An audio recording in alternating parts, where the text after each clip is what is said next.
Okay, शुरू है। अभिजीत शुरू हो गया? अच्छा ठीक ठीक, जाइए जाइए।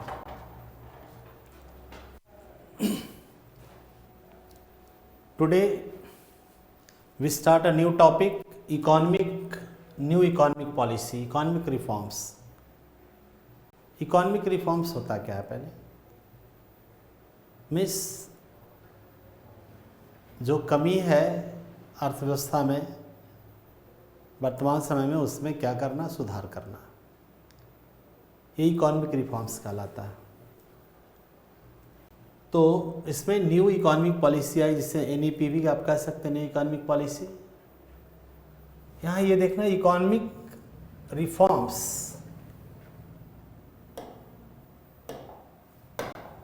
Refers to reforms in economic policy of the government,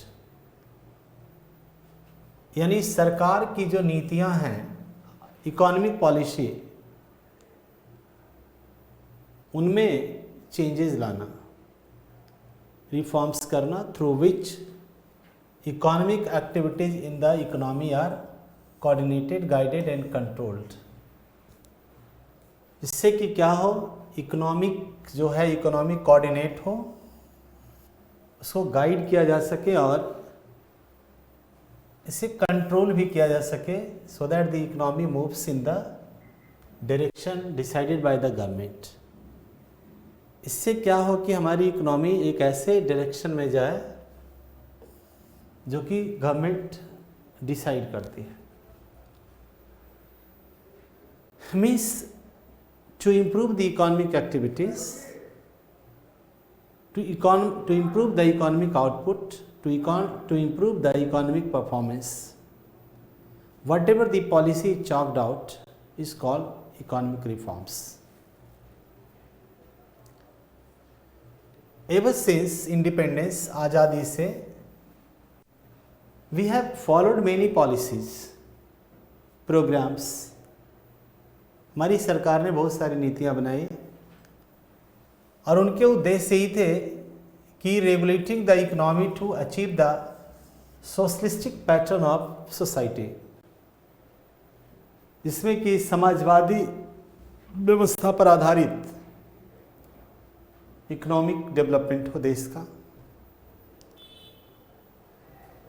जिसमें कि public sector was given the pride of place in the economic setup, और सरकारी क्षेत्र को बहुत ज़्यादा इसमें वैल्यू दिया गया था, गवर्नमेंट सेक्टर को, कि वो इकोनॉमी को क्या करे, सेटअप करे, रेगुलेट करे, कंट्रोल करे। And regulation of the public sector were very rigidly implemented through licence permit. तो पब्लिक सेक्टर को, मतलब गवर्नमेंट सेक्टर को ज़्यादा प्रिविलेज दिया गया, and the private sector was neglected, और इससे बहुत ज़्यादा लाइसेंस और परमिट्स, कोटाज को फॉलो करना पड़ता था, जिसको आप इंस्पेक्टर आज भी कह सकते हैं। तो क्या होता था कि इस सारे लाइसेंसेस के कारण, इतने सारे फॉर्मेलिटीज थे, रेगुलेशंस थे, due to a lot of regulations के कारण प्राइवेट सेक्टर जो था वो फ्लॉरिश नहीं कर पा रहा था।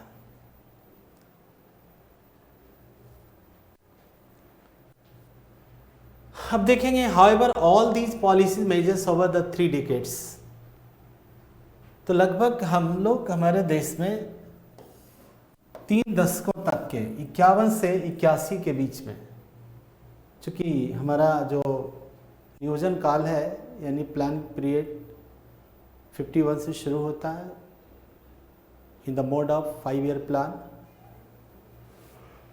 शुरू होता है हमारा पंचवर्षीय योजना। तो 51 से 81 तक के resulted in slow and uneven growth. हमारा ग्रोथ रेट क्या रहा था? बहुत स्लो रहा था, and made Indian industry uncompetitive in the international market. तो हम इंटरनेशनल मार्केट में कहीं नहीं थे, क्योंकि the economic growth was very slow और uneven, that is why the Indian industry was not in a position to compete in the international market. It was the drawback of Indian economy. कुल मिला के कहा जाए तो India की economy 3 दशक में बहुत ज़्यादा आगे तक नहीं बढ़ पाई थी। तो उनको ठीक करने के लिए कुछ उपाय लाए गए, कॉम्पिटिटिव बनाने के लिए। कुछ रिफॉर्म हालांकि 80 में शुरू हुए थे। तो some reforms were started in 1980, but they were not enough to make the economy grower faster and become competitive. Time to time economy में कुछ न कुछ सुधार हुए, but the reforms was not enough to accelerate the economic growth of my country.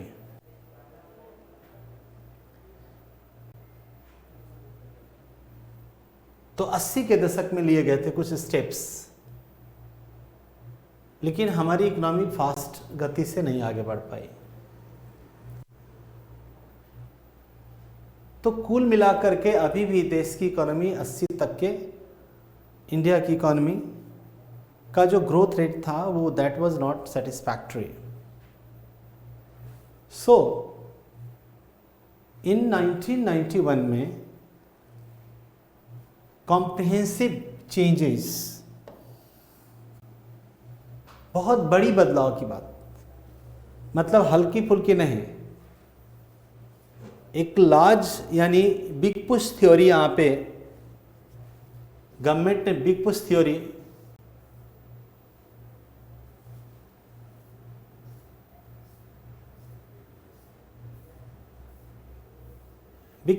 की बात कही गई, एक बड़ा सा स्टेप लेने की बात कही गई। और 91 में comprehensive changes were made in the policy and barriers to growth of trade and industry were virtually removed. Do you know that the licenses were the barriers, the permits were the barriers? इस barriers को हटाया गया और एक बड़ी अमूल चूल changes लाए गए हमारी इकोनॉमी में। बैरियर्स का काम होता है रोकना, लाइसेंस, परमिट, इंस्पेक्टर राज, ये हमारे प्राइवेट सेक्टर को ब्लॉकेट कर रहा था, रोक रहा था। तो all these policy measures that were announced in July, तो इस तरह की जो योजनाएं थी वो लिया गया, स्टेप्स जो थी, उपाय थी, वो लिया गया 91 में, और जिससे कि हम इम्प्रूव करें एफिशिएंसी को, इन प्रोडक्टिविटी को, कॉम्पिटिटिवनेस को, growth of the Indian economy. और इसी को कहा जाता है economic reforms of new economic policy. तो बड़े ध्यान से सुनेंगे यहाँ पे। We got independence in 1947, we have taken some was to develop the Indian economy, we have set up planning commission in 1951, we have started the development programs to change the Indian economy, to transform the Indian economy, but that was not enough. Time to time we have taken some measures, but that was not sufficient. Since independence or in planning period, the government sector was in dominant condition in the economic affairs of my country. The private sectors was hurdled by the, disturbed by the licensing, permit raj and other different obstacles. In 1980s we have taken some measures, but that was not enough to steer the Indian economy. That is why we needed the comprehensive change in the policy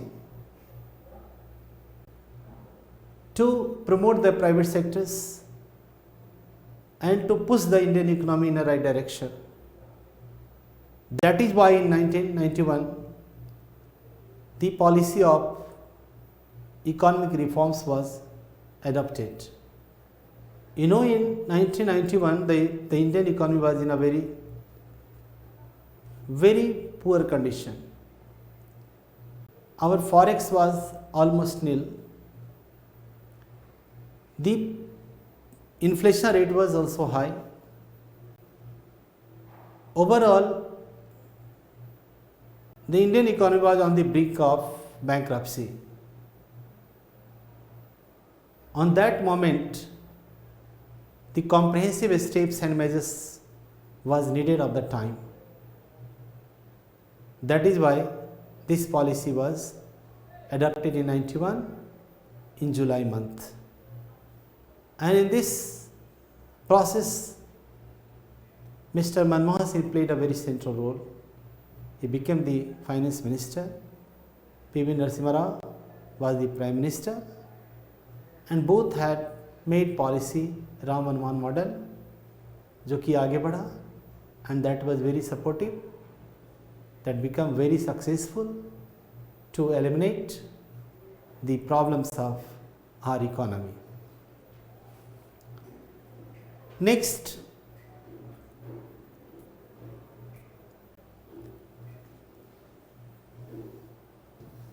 the decade preceding economic reforms announced in July had been seen acceleration in economic growth, but the relatively high rate of growth of GDP was also associated with macroeconomic imbalance and persistence of structural rigidity.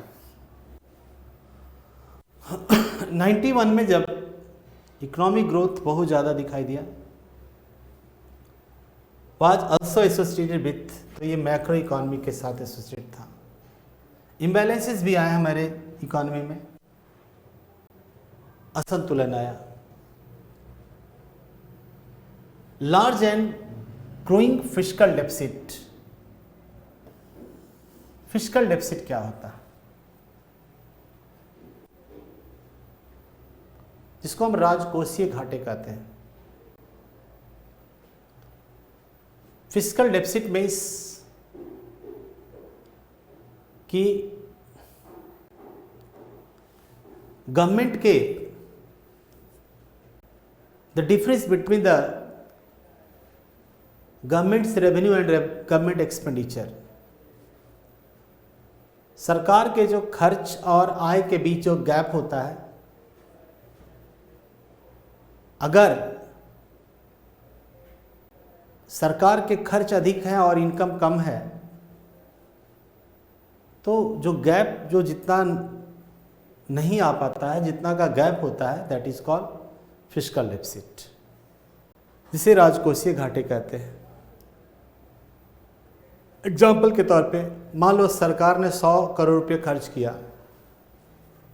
अपने budget के माध्यम, और सरकार को उससे आती है अगर रेवेन्यू 85 करोड़ रुपीस, तो 15 करोड़ का यहाँ क्या हो गया? फिस्कल डेफिसिट हो गया. इसको हम राजकोषीय घाटा यानी फिस्कल डेफिसिट कहते हैं. तो ये भी डेफिसिट दिखाई दिया, बहुत फिस्कल डेफिसिट दिखाई दिया, with sizeable component of monetised deficit resulted rapid growth of liquidity which generated severe demand pressures. और ऐसे में क्या हुआ कि लिक्विडिटी में भी बहुत बढ़ोतरी हुआ. कैश में लिक्विडिटी, तरलता. लिक्विडिटी का मतलब होता है नकदी.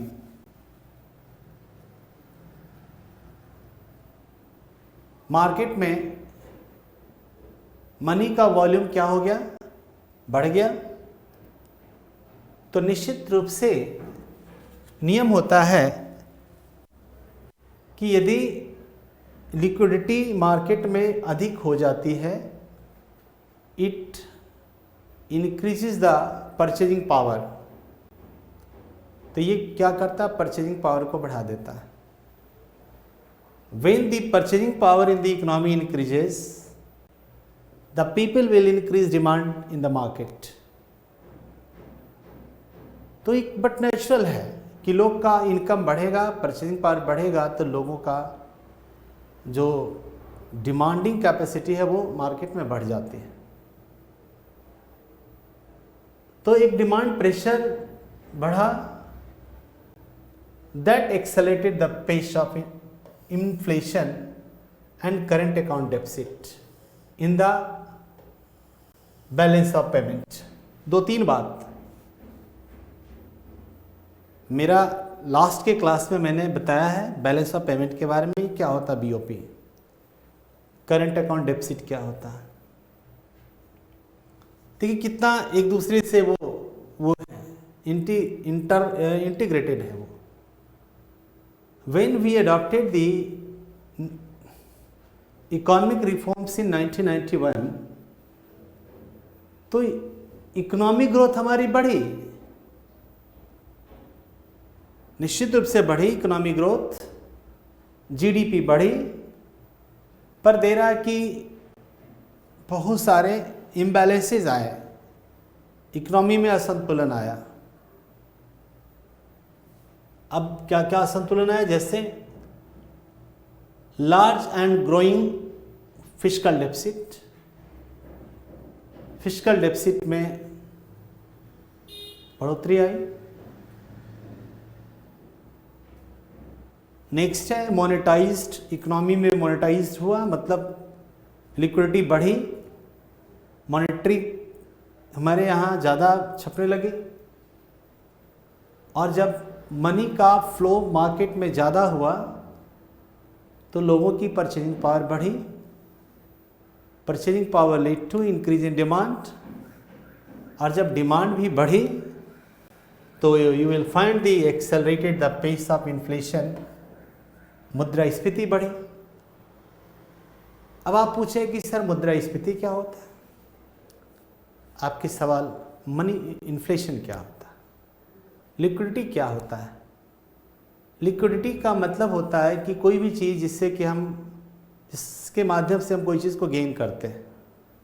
तो यूजुअली आप मनी के माध्यम से ज़्यादा गेन करते हैं कोई चीज़ मार्केट में, तो मनी अगर ज़्यादा है तो डिमांड ज़्यादा होंगे, और when the demand will increase, और सप्लाई और डिमांड के बीच में अगर सप्लाई कम पड़ जाता है, डिमांड अधिक बढ़ जाता है, तो इन दैट कंडीशन क्या होगा,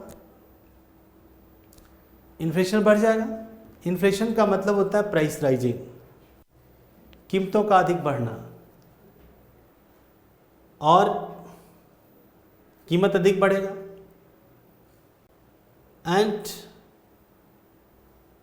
current account deficit, current account deficit का मतलब होता है कि हमारे देश का दूसरे देशों की तुलना में जो इनकमिंग आउटगोइंग है, डिफरेंसेस है, वो उसमें अंतर आना, रिसीट एंड लायबिलिटी में, करंट अकाउंट में।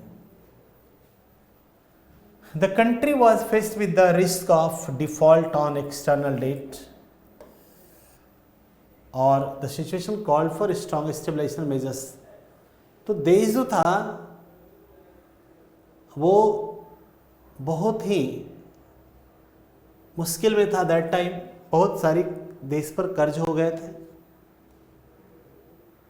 तो ऐसे में एक स्ट्रांग, एक अस्थायी उपाय लेने की जरूरत हुई थी। The situation called for strong stabilisation measures such as, तो इन उपायों को के माध्यम से, मतलब कि हमने 91 में जो उपाय किए, ग्रोथ रेट तो बहुत दिखाई दिया है ना, लेकिन कुछ हमारे इधर उधर इम्बैलेंसेस दिखाई दिए। अब देखिए fiscal correction, monetary tightening, inflation control and strengthening of competitiveness of India's exports. ये चार बातें हैं। फिस्कल करेक्शन क्या होता है, ध्यान देंगे। मतलब राजकोष में जो दिक्कतें हैं, कमियां हैं, जो घाटे हैं, उसको ठीक करना, जो गलतियां हैं, त्रुटियां, उसको ठीक करना। To carry forward the benefits of stabilisation measures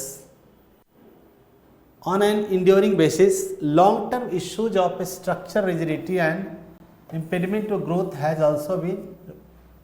इस तरह का जो रिजिडिटी था हमारे देश में, कानून का, नियम का, बाधाएं थी, उन कानून, नियमों को, बाधाओं को क्या किया गया, कम किया गया, कम किए जाने की प्रयास किए गए। इसके तहत अब देखेंगे इकोनॉमिक रिफॉर्म्स के लिए, इसके लिए क्या क्या उपाय किए गए। तो control and regulations on enterprises had been removed. बहुत सारे नियंत्रण थे, कंट्रोल्स थे, बहुत सारे रेगुलेशंस थे। किस पे? कंपनियों पे, प्राइवेट कंपनियों पे। तो उनको क्या किया गया, खत्म किया गया, हटाया गया। सेकेंड है कंपिटिटिव इफिशिएंसी इंट्रोड्यूस्ड, और कंपिटिटिव इफिशिएंसी को लाया गया।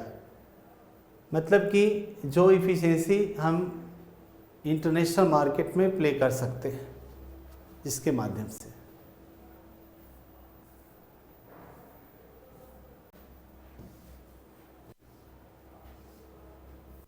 नेक्स्ट देखेंगे, टेक्नोलॉजी अपग्रेड किया गया।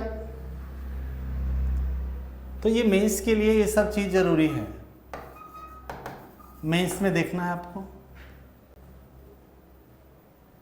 As we know that the technology was obsolete and outdated, जैसा कि हम हर चैप्टर में लगभग ये बात करते हैं कि अगर आपकी टेक्नोलॉजी ठीक नहीं है तो you can not increase your production. तो इसमें टेक्नोलॉजी को भी अपग्रेड किए जाने की बात कही, और पब्लिक सेक्टर को भी कुछ न बहुत हद तक दूर करना था, हटाना था।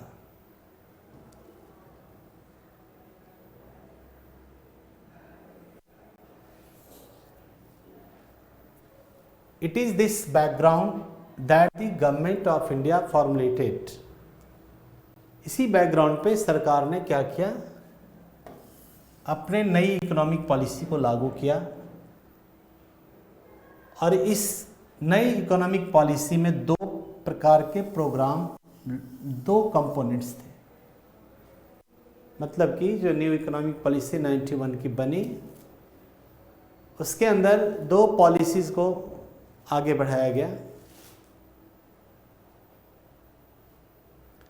The first policy is micro economic stabilisation measures. पहला क्या है? Macro economic stabilisation measures. Macro economy को स्टेबल करने के लिए उपाय किए जाने की बात कही गई। And the second is structural adjustment, और दूसरी थी क्या कि इसके स्ट्रक्चर को ठीक करना है। स्ट्रक्चरल एडजस्टमेंट, दो तरह का टर्मिनोलॉजी कॉइन किया गया यहाँ पे।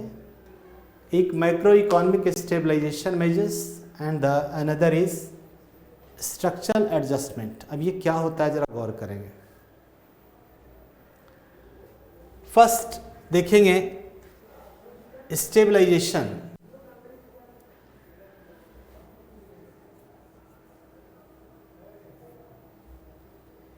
तो इसमें क्या थी कि शॉर्ट और मीडियम रन में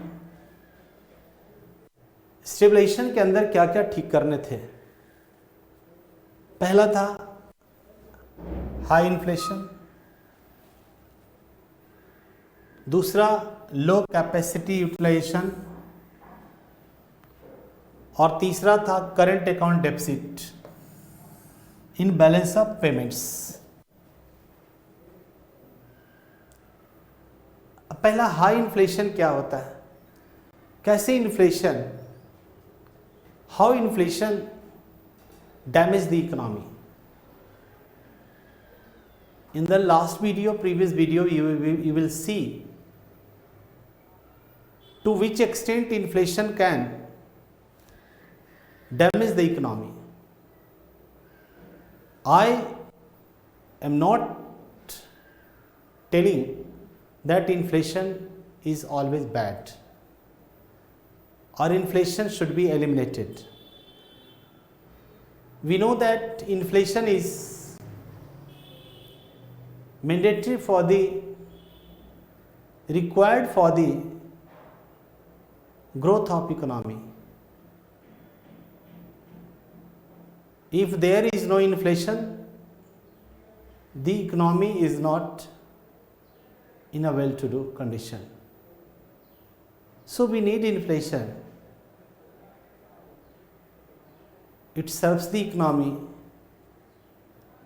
but it should be controlled and contained.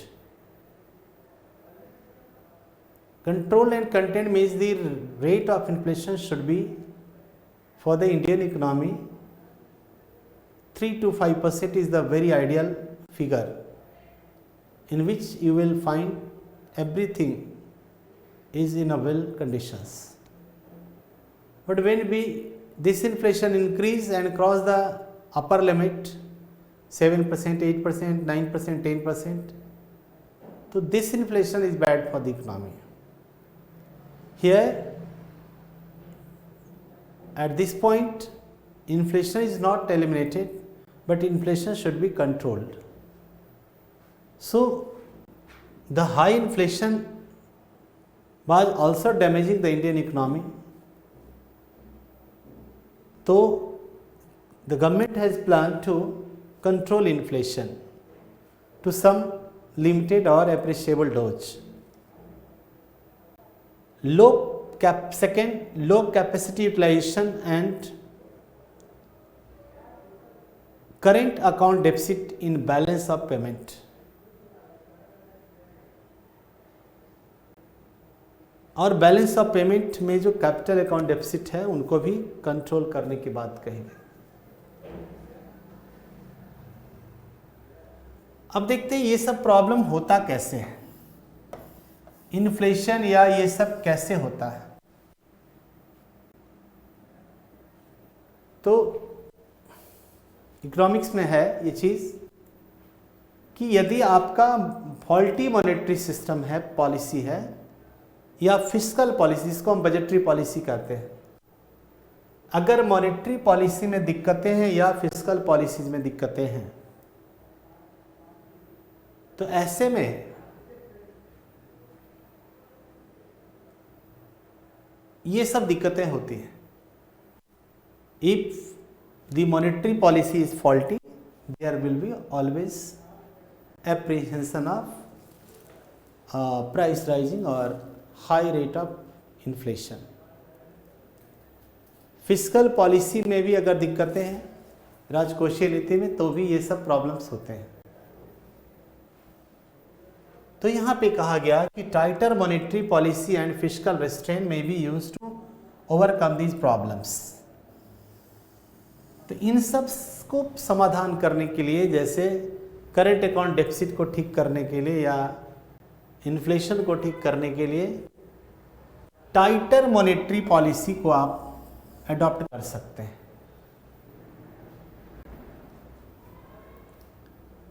अब टाइटर मॉनेटरी पॉलिसी क्या होता है?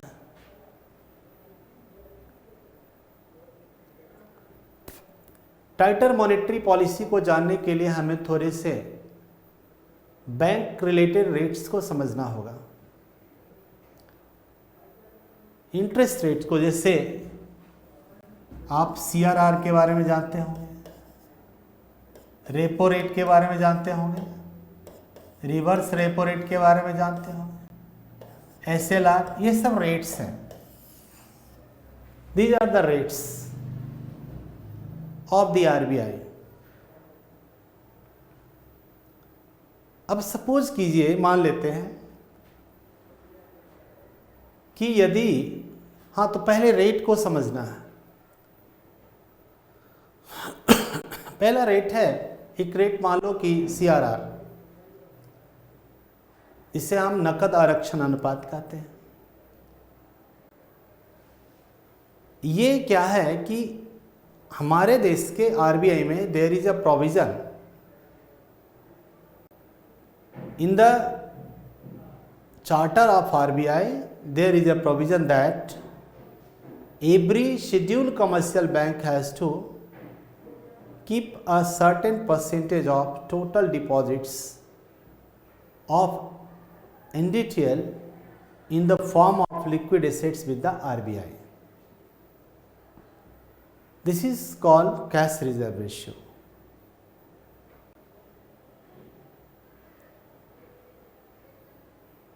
Time to time, RBI controls the credit by manipulating this instrument, CRR.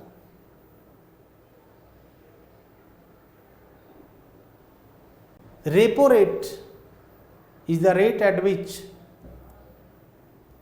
commercial banks borrow from the RBI for short term. Suppose when the banks borrow from the RBI at lower rate of interest, the banks will also lend at the lower rate of interest in the market. At the lower rate of interest, most of the people will tend to take loan from the banks because the rate of interest is very low. In that case, there will be surplus flow of cash in the economy. And what will the people do with the cash? They will demand in the market of goods and products, services. That is why overflow of money or currency or liquidity increase over demand in the market. And when the rate of inflation cross the over limit, it can damage the overall economy. That is why the government under this policy emphasized the tighter monetary policy. Tighter monetary policy means when the rate of interest is high, when the RBI increase the repo rate, CRR, SLR and other rates, it will lead to the higher rate of interest in the market. If the RBI increase the key rates, the interest rate, the bank will have also to increase the interest rate, or on that high interest rate, the people will not tend to take loan from the bank. Through these processes, the bank will squeeze or impound liquidity from the market. And when the large volume of money will be dragged from the market, the demand side will be lowered and the supply side will be higher. In that case, inflation will be controlled and it will serve the economy. It will be beneficial for the economy. So, at this point, under this policy, tighter monetary policy has been suggested and fiscal restraint may be used to overcome these problems. Or fiscal restraints means government should try to mitigate its deficits. सरकार को अपने घाटे को कम करने के लिए कोशिश करने होंगे, तो ये उपाय किए गए. But the long-term impact of these stabilization measures may have contractionary effects. लेकिन अभी ये भी कहा जा रहा है कि it is not good for long term. अगर आप लॉन्ग टर्म इस तरह का स्टेप लेते हैं तो यह क्या होगा, इकोनॉमी के लिए नुकसानदेह होगा. मतलब ये इकोनॉमी को कॉन्ट्रैक्शन करेगा, मतलब वो और भी छोटा कर देगा, सिकुड़ जाएगी हमारी इकोनॉमी, डिक्लाइन करना शुरू हो जाएगा. In economic activity giving rise to stagnation of GDP, growth rates at low level. और ऐसे में इकोनॉमिक एक्टिविटी क्या होगा, स्टैग्नेशन में पहुंच जाएगा. मतलब कि लोग लोन लेना बंद कर देगा, फिर लोग डिमांड लेना बंद कर देगा. तो इससे क्या होगा कि हमारी इकोनॉमी के लिए नुकसान हो सकता है. मतलब कि हमारी इकोनॉमी में कॉन्ट्रैक्शन होगा, कमी आना शुरू हो जाएगा, जो इकोनॉमी के लिए ठीक नहीं है. सेकेंड है स्ट्रक्चरल एडजस्टमेंट. ढांचागत सुधार इसमें करने की बात कही गई है. Policies and programmes are long run in nature. तो ऊपर वाले जो है तत्काल आप उस तरह के उपाय कर सकते हैं. तत्काल का मतलब होता है कि कुछ समय के लिए ये उपाय किया जा सकता है, लेकिन हमेशा के लिए नहीं किया जा सकता. क्योंकि ठीक है, मान लो कि तत्काल देश के अंदर अगर इन्फ्लेशन बढ़ गई है, मुद्रास्फीति अगर बढ़ गई है, तो इन्हें कंट्रोल करने के लिए by monetary tightening we can control it. हम मॉनेटरी टाइटनिंग के तहत इन्फ्लेशन को कंट्रोल करते हैं, बिकॉज कि टू सम एक्सटेंट इन्फ्लेशन अगर एक लिमिट से ज़्यादा होता है तो वो नुकसान करता है इकोनॉमी के लिए. तो for some moment we can do, हम कर सकते हैं इन्फ्लेशन को कंट्रोल शॉर्ट टर्म तरीके से. लेकिन यहाँ पर एक और भी डर बताया गया, जैसा कि इकोनॉमी में, कि इससे क्या होगा, हमारा इकोनॉमी कॉन्ट्रैक्ट कर सकता है, श्रिंक करेगा. मतलब हमारी इकोनॉमी के लिए वो हार्मफुल भी हो सकता है. तो ऐसा लॉन्ग टर्म उपाय हमें करने होंगे. अब लॉन्ग टर्म उपाय क्या है ये देखिए, स्ट्रक्चरल रिफॉर्म्स. ठीक है, इसमें स्ट्रक्चरल में कुछ उपाय हैं. इंडस्ट्रियल डीरेगुलेशन मीन्स जो हमारे देश की इंडस्ट्रीज हैं उसको डीरेगुलेट करने की ज़रूरत है. इट मीन्स कि गवर्नमेंट क्या करे, उस पर गवर्नमेंट उसको एक तरह से उस पर रेगुलेशन कम करे, कंट्रोलिंग कम रखे, लिबरल हो. जैसे permit, licensing, permit raj, licensing raj, inspector raj, इन सबको थोड़ा लिबरलाइज करने की जरूरत है. Second, industrial liberalisation policies means कि एफडीआई को हम, एफडीआई यानी फॉरेन डायरेक्ट इन्वेस्टमेंट को के लिए हम लिबरलाइजेशन पॉलिसी अपनाएं. अब होता क्या है कि फॉरेन डायरेक्ट इन्वेस्टमेंट क्या है, व्हाट इज एफडीआई,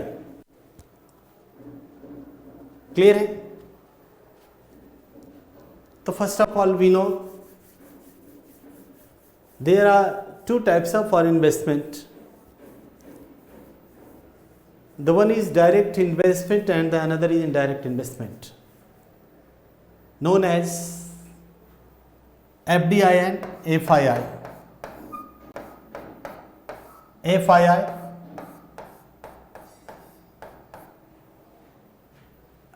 तो we need foreign investment here.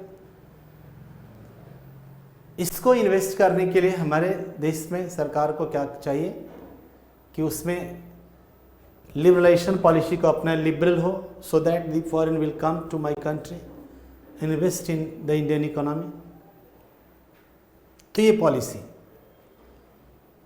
एक दूसरा होता है FII, foreign institutional investment. FII, foreign institutional investment. There are two types of investment, FDI and FII.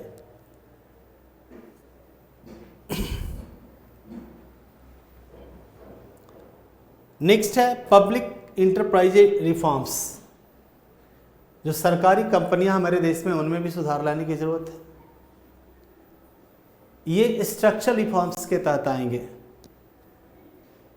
और जो मॉनेटरी टाइटनिंग होता है वो क्या होता है, वो शॉर्ट टर्म है, वो आएंगे किस रिफॉर्म की तरह, तो एस्टेब्लिशर रिफॉर्म की तरह आएंगे।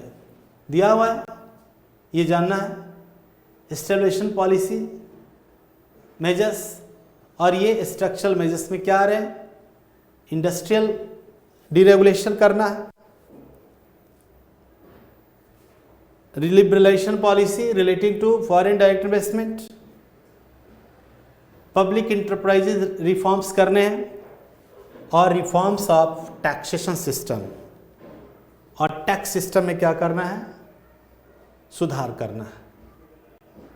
ट्रेड लिबरलाइजेशन, ट्रेड में, व्यापार में लिबरल पॉलिसी अपनाने हैं। और नेक्स्ट है फाइनेंशियल सेक्टर रिफॉर्म्स करने हैं।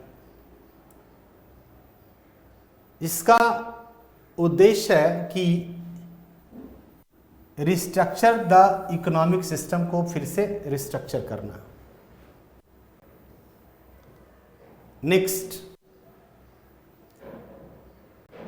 डीरेगुलेशन ऑफ इंडस्ट्रीज क्या है, ये गौर करेंगे। मतलब कि ये जानना है आपको कि स्ट्रक्चर जो रिफॉर्म्स है उसमें क्या क्या हो सकते हैं, क्या क्या उसके मेजर्स हैं। डीरेगुलेशन ऑफ इंडस्ट्रीज में है, the government abolish the licensing except for a short list of 18 industries. सरकार ने क्या किया कि लाइसेंस खत्म कर दिया 18 इंडस्ट्री को छोड़ करके। उनके लिए लाइसेंस की जरूरत नहीं है। MRTP एक एक्ट आता था जिसका नाम है monopolistic restrictive trade practice commission. ये इंदिरा गांधी ने लाई थी। MRTP को हटाया गया and now there are no limits on the big industrial houses to undertake new investment. और इन्वेस्टमेंट के लिए कोई भी अपर लिमिट की जरूरत नहीं है, नो लिमिट्स की जरूरत नहीं है बड़े बड़े इंडस्ट्री के लिए। मतलब कि हमने क्या किया, लिबरल पॉलिसी, लिबरलाइज हो गए इनके लिए। We have adopted the liberalisation policy, that's why this policy is called LPG policy. इसलिए इसे उदारीकरण, प्राइवेटाइजेशन एंड ग्लोबलाइजेशन कहा जाता है। कि हमने FDI को भी अट्रैक्ट करने की बात कही, मतलब कि दुनिया के इकोनॉमी से हमने क्या किया, एक जोड़ने की बात कही। इंटीग्रेशन हुआ कि हम दुनिया के इकोनॉमी से भी जुड़ना चाहते हैं। हमने लाइसेंस की भी बात कही कम करने की। तो we have taken many initiatives. तो सेकेंड है liberalisation policy towards foreign investment. अब in the field of FDI, तो पहले हमें जानना होगा कि FDI और FII होता क्या है। यहां से रिलेटेड 2-4 पॉइंट्स हम आपको जिक्र कर लेते हैं। एक होता है कैपिटल इनफ्लो होता है। कैपिटल इनफ्लो का मतलब होता है कि the capital which comes from other countries to my own country is called capital inflow. बाहर से हमारे देश में पैसा आता है, वो कैपिटल इनफ्लो कहलाता है। बहुत क्लियर है। और हमारे देश से जो दूसरे देशों में, अन्य देशों में जो पैसा जाता है वो कैपिटल आउटफ्लो कहलाता है। तो आउटफ्लो और इनफ्लो में ये बेसिक अंतर है। ये होता आउटफ्लो और इनफ्लो क्या होता है ये आप लगभग बहुत क्लियर है, समझ गए होंगे। हम नेक्स्ट देखेंगे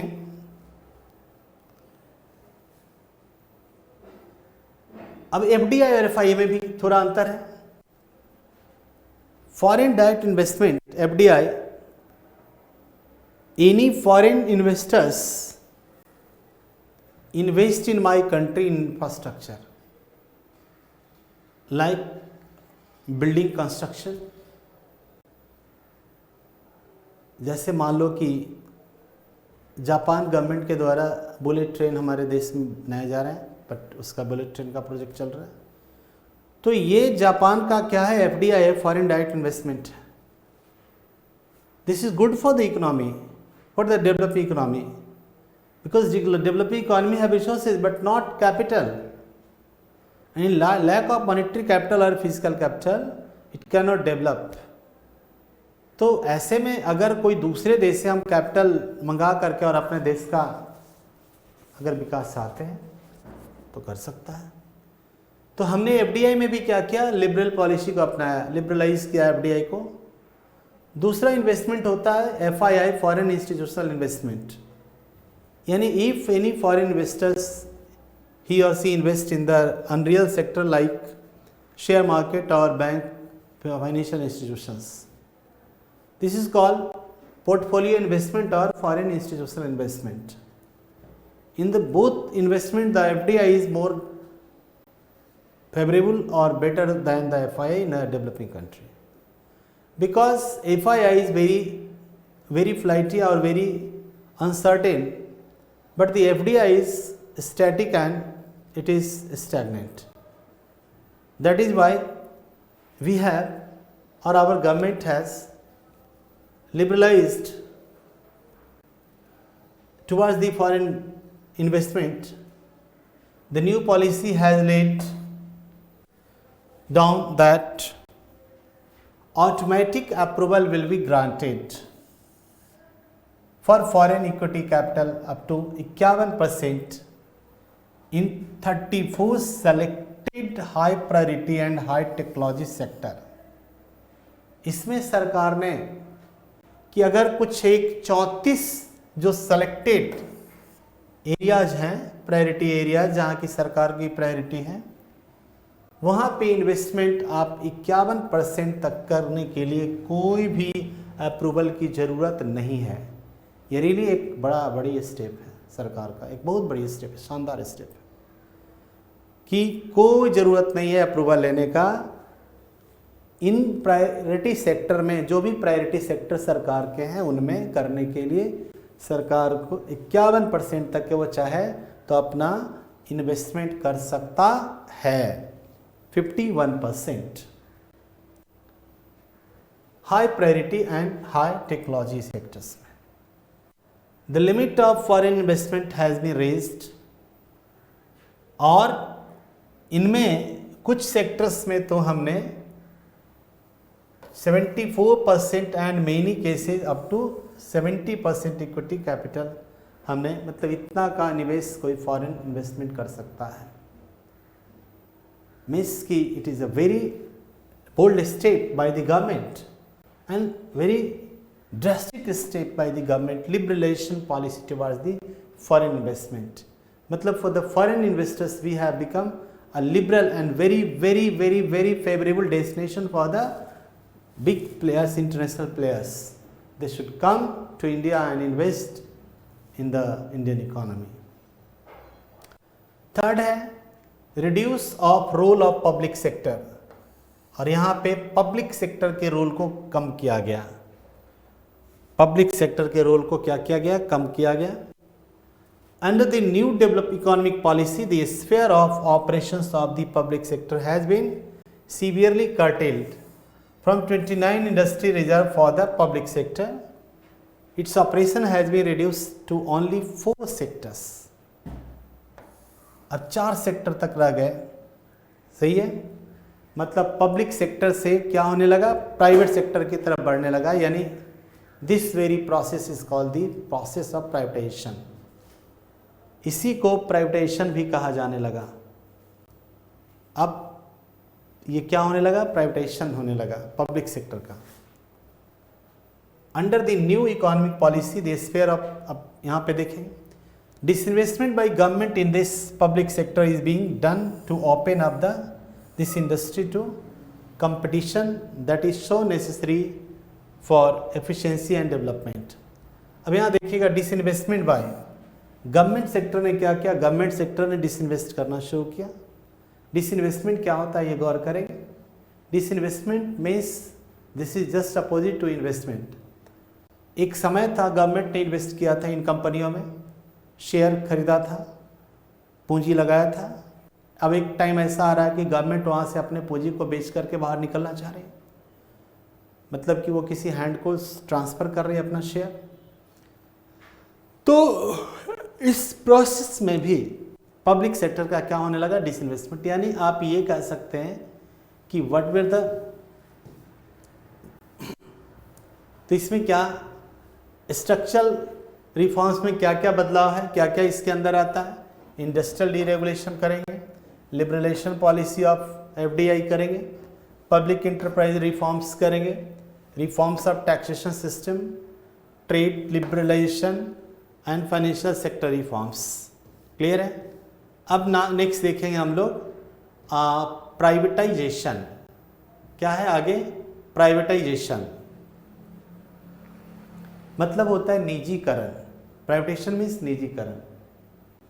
the scope for expansion of the privatisation has been considered enlarged under the programme of structure reforms.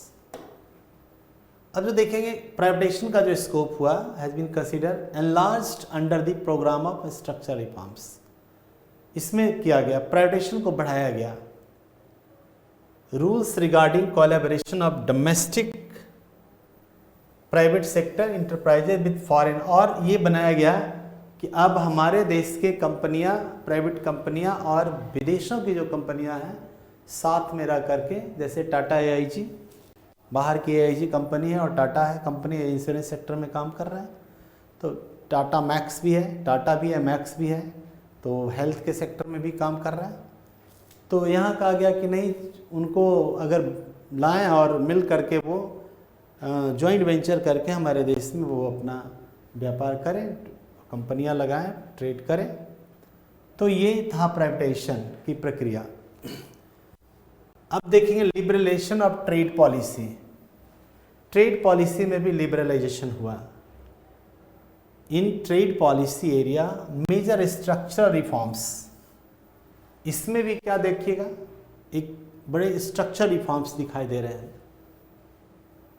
लिए गए। Introduced with the objectives of liberalizing the tightly controlled and complex regime of import licences. तो इस area में जरूरत थी इस of liberalise करने का। द टाइटली कंट्रोल था इस एरिया में, इंपोर्ट लाइसेंसेस थे, हाई टैरिफ्स थे, क्वांटिटेटिव रिस्ट्रिक्शंस थे, export and imports are allowed. अब इसमें जो भी दिक्कतें थी, जो भी कड़ाई थी, जो भी हार्डनेस था, जो भी लाइसेंस थे, इन लाइसेंस को क्या किया गया, में कटौती किया गया, कम किया गया, और हमने ट्रेड पॉलिसी को भी लिबरलाइज कर दिया। नतीजा इससे क्या हुआ देखिएगा कि जब हमने उसको कम किया तो इंपोर्ट्स एक्सपोर्ट हमारे ईजिली इंटरनेशनल मार्केट में हमारी भी पैठ बढ़ी, वहाँ से भी हमारे यहाँ टेक्नोलॉजी आए, चीज़ें आई, और ऐसे में हमने बदलाव देखा, ट्रांसफॉर्मेशन देखा, जो कि इंडिया की इकोनॉमी में 51 के बाद से जो स्टैग्नेंसी दिखाई देता था, सब कुछ जो जहाँ वही था, now we can see the flow and the speed in the Indian economy.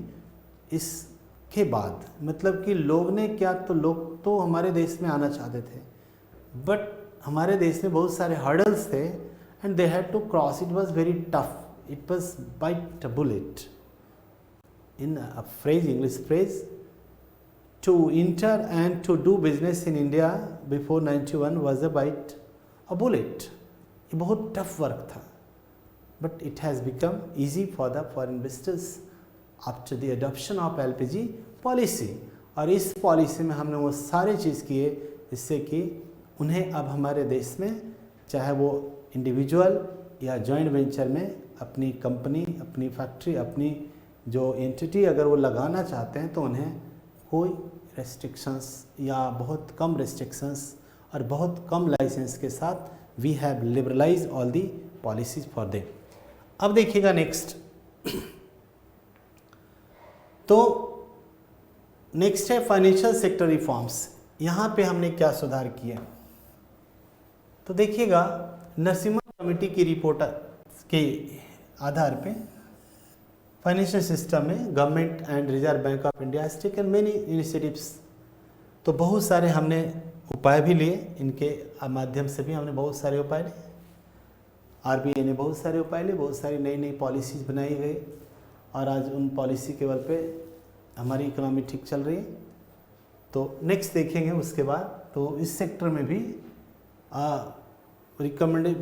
Narasimhan committee के रिकमेंडेशन पे सरकार ने और आरबीआई ने कुछ उपाय अपनाए। अब एक कंक्लूजन है यहाँ पे, पूरे जो निष्कर्ष क्या हमारा निकल रहा है ये देखिएगा इस पॉलिसी का। The new economic policy comprise growth centred vision. अब कंक्लूजन में ये है कि that time the Indian growth rate was very slow. तो पहले तो हमें ग्रोथ रेट को ही बूस्टअप करना था। तो इकोनॉमिक ग्रोथ रेट हमारा क्या था, बिल्कुल कम था। तो ग्रोथ पर ही हमारी पूरी विजन थी। In this the role of FDI and has, इसमें एफडीआई का जो रोल बड़ा शानदार था। एफडीआई का मतलब कि we had no capital to employ in the Indian economy.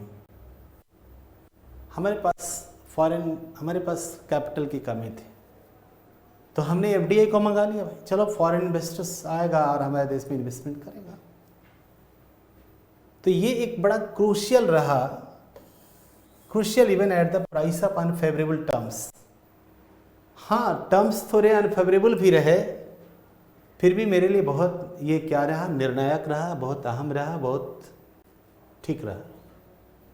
FDI, foreign investors आए देश के अंदर, अपनी कैपिटल लगाए और देश के ग्रोथ को बूस्टअप किए, इंस्पायर किए। और आज ग्रोथ हमारे देश में हो रहा है या है, तो लगभग इसका बेनिफिट हर लोग को मिल रहा है। किसी भी देश में कहा जाता है कि GDP growth rate is the main driver, chief driver of the economy. Without GDP growth rate you can not grow, आगे नहीं बढ़ सकते। हाँ, अब ये चीज़ अलग बात है कि द ग्रोथ इज़ इंक्लूसिव और एक्सक्लूसिव, ये तो एक अलग बात है।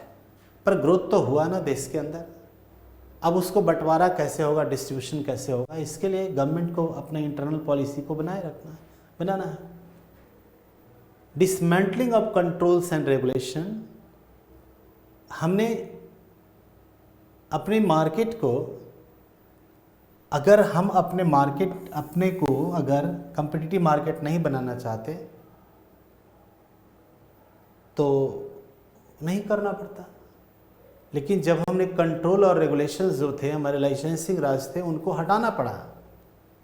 बिना हटाए we can not make the Indian economy competitive. तो हमने कम्पिटिटिव मार्केट की ज़रूरत थी और इसको ज़रूरत को पूरा करने के लिए ज़रूरी था कि कंट्रोल एंड रेगुलेशन को हटाना था।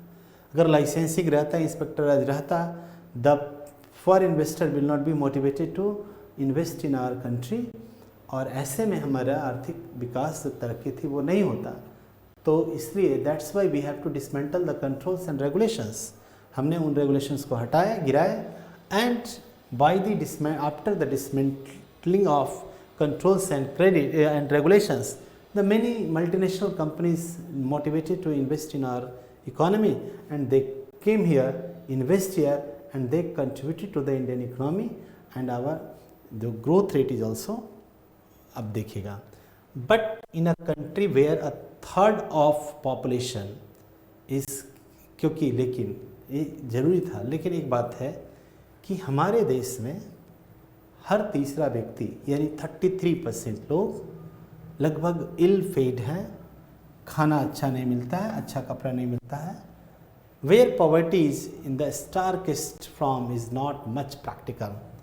लेकिन कहा जा रहा है कि जब हमारे देश में हमारी बहुत गरीबी है और रही गरीबी भी है, ऐसे देश में इस तरह का कम्पिटिटिव मार्केट प्रैक्टिकल नहीं है, ऐसी आलोचना है। और बात भी सही है कि हमने एक तरफ कम्पिटिटिव मार्केट बना दिया, दूसरी तरफ हमारा एक ब्लिक फिगर भी है कि हमारे लोग बहुत भूखे नंगे हैं।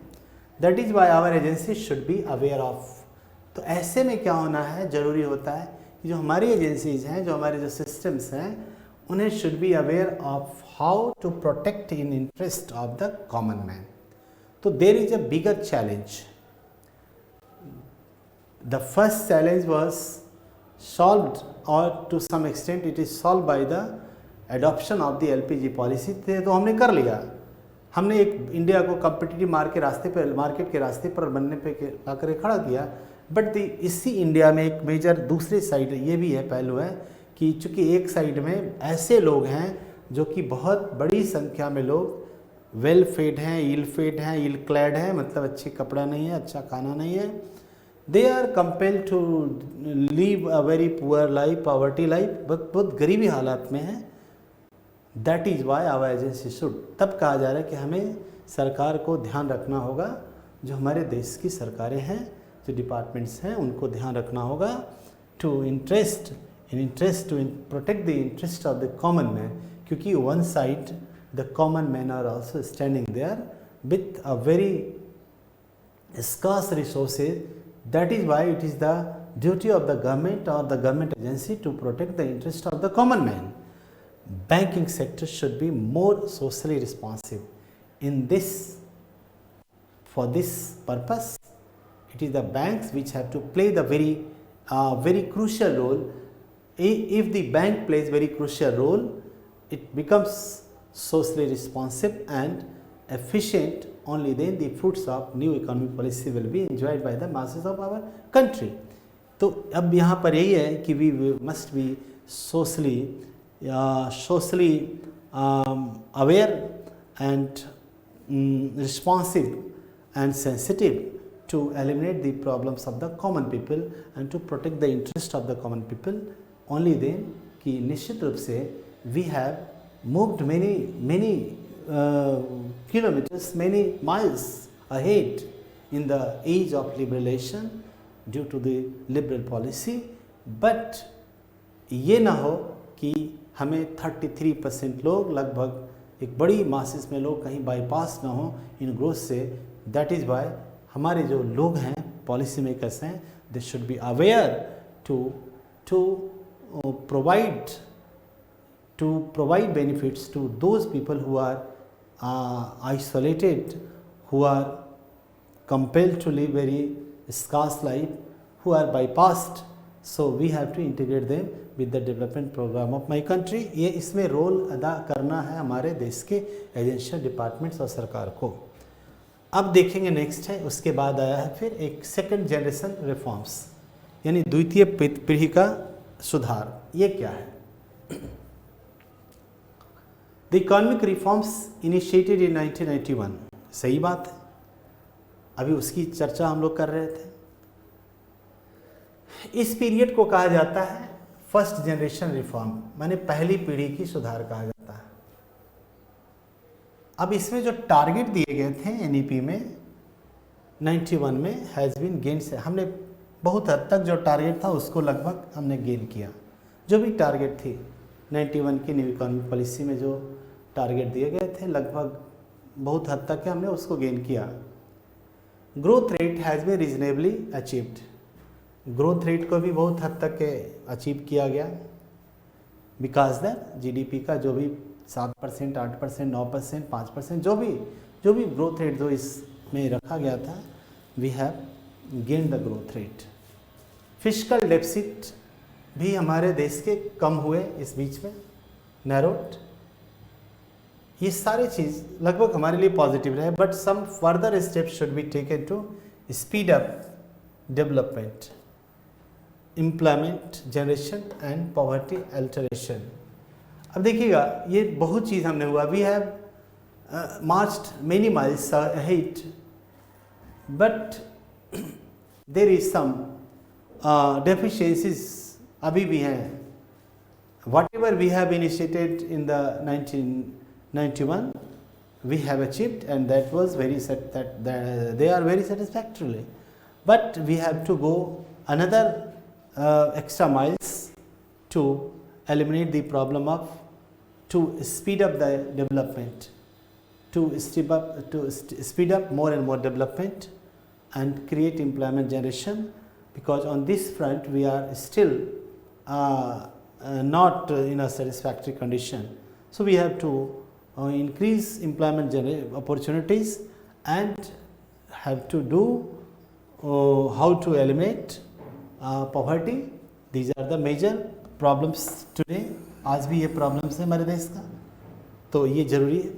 This task of developing further is called, अब ये जो काम किया गया है ना, इन्हीं काम को कहा जाता है सेकेंड जनरेशन का ग्रोथ, सेकेंड रिफॉर्म्स कहा जाता है. मतलब हमारे पास यहाँ पे ये दिया कि 91 में हमने जो तय किए थे, अपने निर्धारण किए थे, जो हमने टारगेट, वो टारगेट हमने अच्छे से पूरे कर लिए लगभग. फिर भी यहाँ कह रहा है क्या कि ग्रोथ रेट भी हमारे आए अच्छे, हमने जीडीपी ग्रोथ रेट अच्छा किया, फिस्कल डेफिसिट पे भी हमने कंट्रोल किया, लेकिन चूँकि और भी हमें आगे बढ़ने हैं, हम सेटिस्फाइड तो बहुत नहीं हो सकते, चूँकि अभी कुछ मोर्चे पे हमें फिर भी काम करने हैं. तो पहला मोर्चा तो है कि और भी हमारा डेवलपमेंट तेज़ी से हो, इंक्लूसिव ग्रोथ हो. इंक्लूसिव ग्रोथ का मतलब डेवलपमेंट फॉर ऑल हो.